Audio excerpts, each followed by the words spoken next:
আজকে তো বাসায় কেউ নাই, সবাই একটু বাজারে গেছে, তুমি আর আমি তো আছি, সমস্যা কি, আসো। তুমিও ভালো থাকলা, মজা পাইলা, আমি একটু মজা পাইলাম। যে খালু এগুলো কি কথা বলতেছো তুমি? আমি এবার বলার পরে কালু আমাকে আবার হাত ধরে টেনে আবার বুকের মাঝে ঝরায় নিল। নিয়ে যাওয়ার পরে তো বুঝেনি আমি একটা ইয়ান মেয়ে।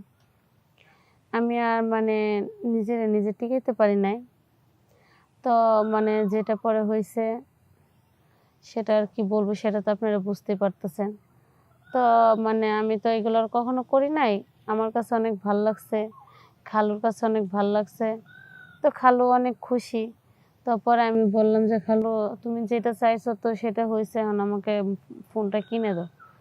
পরে খালু বলতেছে কি, যে ব্যাংকের মাঝে টাকা এখন ইয়ে করতে পারি নাই, টাকাটা ইয়ে করে পরে উঠায় পরে ফোন কিনে দিতেছি। খালু কিভাবে জীবনটা বরবাদ করে দিল সেই কাহিনী নিয়ে এসছি আমি শ্রাবণী বলতেছি। আমি গ্রামের একটা মেয়ে, অনেক হাসি খেলায় আমার দিন যায়, বান্ধবীদেরকে নিয়ে আড্ডা মারি, স্কুলে যাই, স্কুলের ফাঁকে ফাঁকে ঘোরাফেরা করি, খুব আনন্দের দিনকাল পার করতেছি। তো আমার খালার বাড়িও আমাদের পাশেই।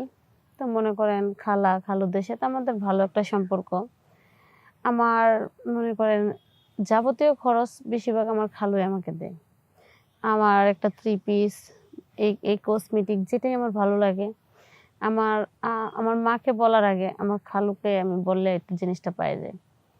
তো এবার মনে করেন সবসময় আমাকে সবকিছু দিয়ে দিনকাল যাচ্ছে। এবার যাইতে যাইতে মনে করেন আমিও মনে করেন আস্তে আস্তে ভালো বড় হয়ে গেলাম। বড় হয়ে যাওয়ার পরে যখন আমার খালুরও একটু একটু খারাপ চোখে দেখে, তো আমি তো আর সেই চোখে নিই না। আমি তো মনে করেন যে খালুকে আমি অনেক ভালোবাসি।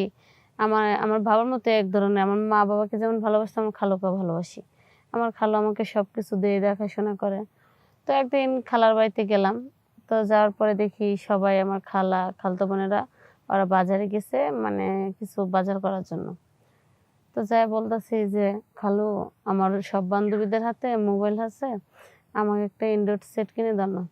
পরে খালু বলতেছে কি, অ্যান্ড্রয়েড সেট তো অনেক দাম, তো এই সেটটাই কি লাগবে? আমি কই, হ খালু, আমার এটাই লাগবে, কারণ আমার সব বান্ধবীদের হাতে বড় বড় ফোন, আমার কাছে একটা ফোন নাই, ওরা কি সুন্দর ফোন দিয়ে ছবি উঠায়। আমারও ইচ্ছা করে যে আমার হাতে একটা ফোন থাকবে, আমি সবাইরে নিয়ে ছবি তুলবো, ঘুরবো। তো পরে আমার খালু বলতেছে ঠিক আছে তাহলে ঘরে আয়। তো ঘরে গেলাম, যাওয়ার পরে খালু আমার হাত ধরলো। তো আমি বললাম যে খালু, হাত ধরতেছো কে? খালু এটা বলার পরে আমি হাতটা ছুটাই নিলাম। নেওয়ার পরে খালু আমাকে টান দিয়ে বুকের মাঝে নিয়ে গেল। নেওয়ার পরে আমি খালুরে ধাক্কা দিয়ে একটু দূরে চলে আসছি, যে খালু তুমি এটা কি করতেছো, আমাকে এভাবে ঝরাই ধরতেছো কে? পরে খালু বলতেছে কি, যে দেখো এত দামের একটা সেট দেব, তারপরে তুমি ইনডোর সেট চাইছো, এটা অনেক দামি। তো একটা দামি সেট কিনতে গেলে তো একটু সময় লাগে, জিনিসটা তো বুঝো। তো আজকে তো বাসায় কেউ নাই, সবাই একটু বাজারে গেছে, তুমি আর আমি তো আছি, সমস্যা কি, আসো।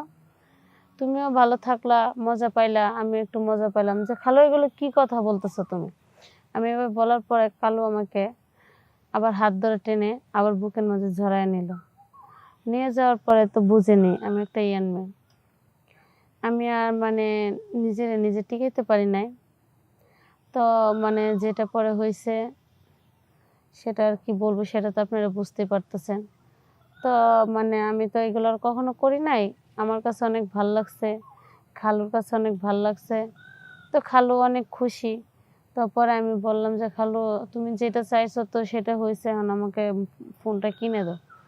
পরে খালু বলতেছে কি, যে ব্যাংকের মাঝে টাকা এখন ইয়ে করতে পারি নাই, টাকাটা ইয়ে করে পরে উঠায় পরে ফোন কিনে দিতেছি।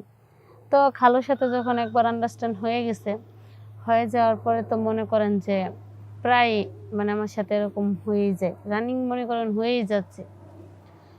এক সময় হয়ে যাইতে যাইতে এক সময় দেখা যায় কি আমি প্রেগনেন্ট হয়ে গেলাম। তাও কি আমি 4 মাস পরে বুঝতে পারি, কারণ আমি এগুলো তো কিছু বুঝি না। 4 মাস পরে যখন বুঝতে পারি, আমি আমার খালুরে বলি যে খালু আমার এরকম এরকম সমস্যা, পরে খালুই আমাকে ডাক্তারের কাছে নিয়ে যায়। নিয়ে যাওয়ার পরে যখন মানে পরীক্ষা করে পরে দেখে 4 মাসের বাচ্চা। তো এখন তো মনে করেন ফ্যামিলিতে সবাই জানাজানি হচ্ছে। তো আমি যখন খালুরে বললাম যে, "খালু এখন কি করব? এটা তো তোমারই বাচ্চা।" পরে খালু দেখা গেল কি যে ডাইরেক্ট বলতেছে কি যে, "না, এটা আমার বাচ্চা হবে কেন? আমি তো এরকম কিছু করি নাই তোর সাথে।" মানে এরকমভাবে কথাটা ইয়ে করে দিল। তো পরে মনে করেন আমার ফ্যামিলির থেকে তো মনে করেন আজকে যদি আমি পাশের গ্রামের একটা ছেলের সাথে সম্পর্ক করতাম, সবাই মনে করেন জোর করে হইলে আমাকে বিয়ে-শাদী দিয়ে দিতে পারত বা বাচ্চাকে স্বীকৃতি দিতে পারত। আমি এরকমই মানে আমার মুখ পুড়াইছি যে সমাজে কেন কোনো জায়গায় মনে করেন আমার মুখ দেখানোর মতো ঠাঁই নাই। তারপরে আমার যখন খালু মাইনা নেয় না, এই নিয়ে আমাদের সংসারে অনেক ঝামেলা। আমার খালু আমাকে অনেক কথা শোনাইলো। আমার বাড়ি থেকে অনেক কথা শোনাইলো। পরে যখন আমি বাসা থেকে মানে আমাকে বাসা থেকে বের করে দিল যখন চলে আসলাম। চলে আসার পরে এখন একা, একা জিনিসটা চিন্তা করি যে, যে খালু আমাকে ছোট থেকে তার মেয়ের মতো আমাকে ভালোবেসে আসছে, সবকিছু দিল। সেই খালু আজকে আমাকে আমার জীবনটা নষ্ট করে দিল। আপনারা যতই ভালোবাসাবাসি করেন, যত মনে করেন কাকা হোক, খালু হোক, যতই আপন হোক, মামা হোক, আপনারা কাউকে কখনো বিশ্বাস করবেন না। আর বিশেষ করে খালু তো মনে করেন ভালোবাসায় এখন মানে এই ভালোবাসার মানে-টানে সব বুঝতো। আমি তো আর বুঝতাম না। আমাকে যখন এরকম করছে, তো আমি তো মনে করেন যে খালু আমাকে ভালোবাসে এরকম কিছু হবে না। এটা ইয়ে করে আর এতটা যদি বুঝতাম, তাহলে আমি কখনো এরকম করতাম না। আর আমার মতো ভুল আপনারা কেউ কইরেন না যে একটা মোবাইলের জন্য যে কাছে ডাইকা নিয়ে এরকম সর্বনাশটা করে, জীবনটা একেবারে বরবাদ বানায় ছাইড়া দেয়। সবাই নিজের সাবধানতা থাকবেন। আর যতটুকু পারেন খালুদের কাছ থেকে দূরে থাকবেন আর নিজের সেফটি থাকবেন। আসসালামু আলাইকুম।